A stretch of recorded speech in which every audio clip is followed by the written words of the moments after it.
That she met Jay-Z and had intercourse with him.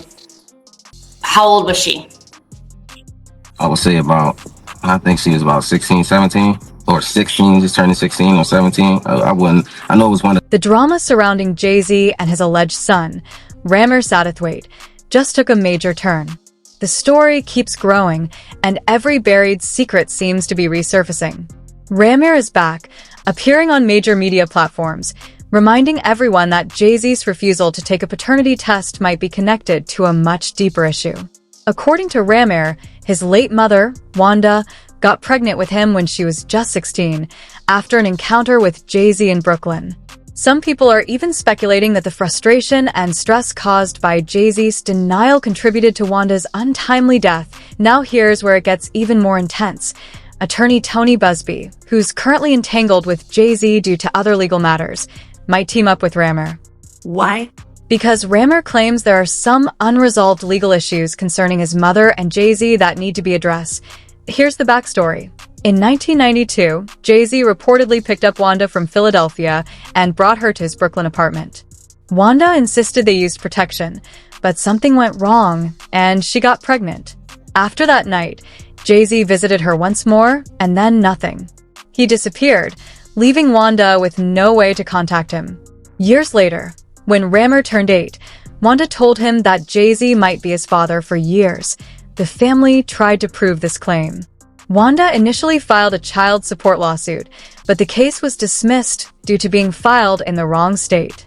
Jay-Z's lawyers argued he wasn't an interested party, and from then on, the battle continued. Ramir even got a DNA test done on Wanda's living boyfriend, Robert Graves, who had been listed as his father on the birth certificate.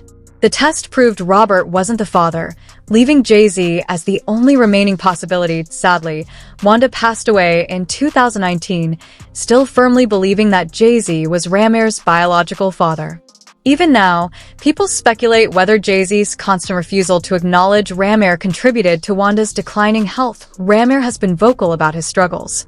He claims he inherited his musical talent from Jay-Z and even released a track called Stacks, where he talks about how Jay allegedly blocked his music career. In interviews, Ramir made it clear that this fight isn't about money or revenge. He simply wants the truth. If Jay-Z says I'm not his son, why won't he take a simple test? Ramir asked, at this point, the situation has escalated far beyond just a paternity test. It's become a question of integrity and accountability. Ramir called out Jay-Z's hypocrisy, highlighting that he preaches messages like Black Lives Matter while avoiding responsibility in his own personal life.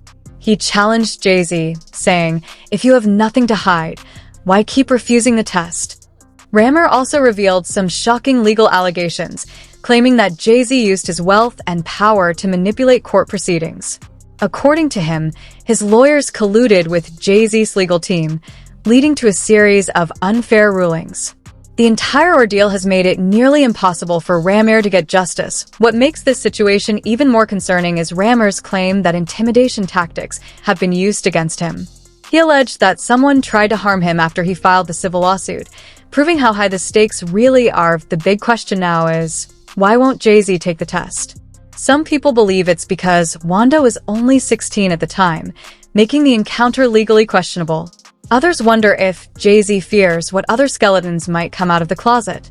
Either way, this story isn't going away anytime soon. And pit anything they doing, anything they want basically in the courtroom, and the judges is just allowing this to go on. I honestly believe that both of them should be hold it responsible for this, because you guys, this is you guys' job, and if the judge can't see this or overlook it, I can understand a mistake, but just throughout the years, this continue to overlook fraud is just craziness to me. Like, come on, it's right there in your face. If you can't see that, then I don't know what else we can do to help you guys believe that it's something crazy going on with this case.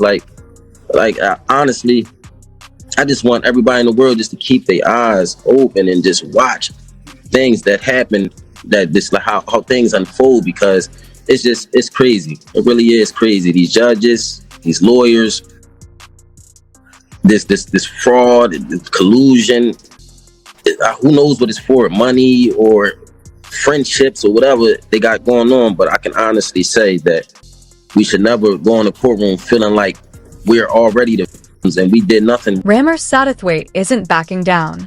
Despite years of legal roadblocks, he's now taking his fight to the Supreme Court to force Jay-Z to take a DNA test. Rammer believes Jay-Z has been using his wealth and influence to manipulate the legal process and avoid accountability. Rammer has been open about his frustration, urging judges and officials to do their jobs correctly and review the facts fairly. Initially, the Supreme Court rejected his case, claiming they didn't have jurisdiction over matters decided in the appeals court. However, Rammer didn't give up. He refiled the case in the Appellate Division of New Jersey's Superior Court, but the process has been anything but easy. Jay-Z's legal team argued that he shouldn't be forced to take a DNA test in New Jersey because he doesn't own property there. This legal technicality has stalled Rammer's fight for years. Still, Rammer refuses to back down. In a recent interview, Rammer shared how heartbreaking it is to see Jay-Z deflect from these allegations. He emphasized that his mother, Wanda, was just 16 when she became pregnant with him, and this isn't about money or fame. It's about uncovering the truth. Rammer also called out the hypocrisy in Jay-Z's public statements. When Jay-Z responded to recent allegations in another case, he expressed heartbreak for his family and young children. Rammer pointed out how ironic that statement was, considering Jay-Z's refusal to acknowledge or address his own alleged child. Supporting Rammer's claims is his godmother, Dr. Lily Coy, who has spoken out about the corruption and unethical practices they've faced during this battle. She accused Jay-Z's legal team of fraud and misconduct, saying the system has failed Rammer and his family repeatedly. Lily also honored Wanda's memory, calling her a central figure in this story, who endured unimaginable suffering. She insisted that Wanda's story deserves to be heard and her name remembered. Many speculate that Jay-Z's refusal to take the test stems from fear. If he hooked up with Wanda when she was 16, it could have serious legal implications. Others believe Jay-Z's lawyers lied in court to protect him and that the case could expose years of hidden truths. Rammer also revealed chilling details about intimidation tactics he's faced, including someone firing at him after he filed the lawsuit. Despite all of this, Rammer remains determined to get answers. The center of this storm is a simple question. If Jay-Z has nothing to hide, why won't he take the test? Beyonce's thing came when a friend of mine who knew her, somebody in her camp, and she said something supposedly, this is all hearsay, about regarding saying Ramir needs to go away, little boy, something to that effect. There was something out there with the song they made. And then next thing I know, somebody was at my property. Somebody came to my property in the evening time and had a conversation about trying to get in through the back. Here's where things get even messier. Beyonce's name has now been dragged into the saga. According to sources close to Beyonce's camp, she has allegedly been encouraging Jay-Z not to take the paternity test. One shocking claim even suggested Beyonce dismissed Rammer's allegations, reportedly saying something like, "Go away, little boy." Shortly after that, someone allegedly showed up at Rammer's property, raising even more eyebrows about intimidation tactics. At this point, many people believe Jay-Z's refusal to take the test is making the situation worse. DNA testing platforms like Ancestry.com could easily link Rammer to Jay-Z's family, even without his direct involvement. So why not just take the test and end the speculation? Some believe it's because of the age factor, Wanda being 16 at the time, and the potential legal repercussions that could follow. Others think Jay-Z fears the test could uncover even more secrets. Either way, it's clear that this story isn't going away anytime soon, and Rammer isn't backing down. Do you think Jay-Z's refusal to take the test is justified, or is he hiding something bigger? Let me know your thoughts in the comments below.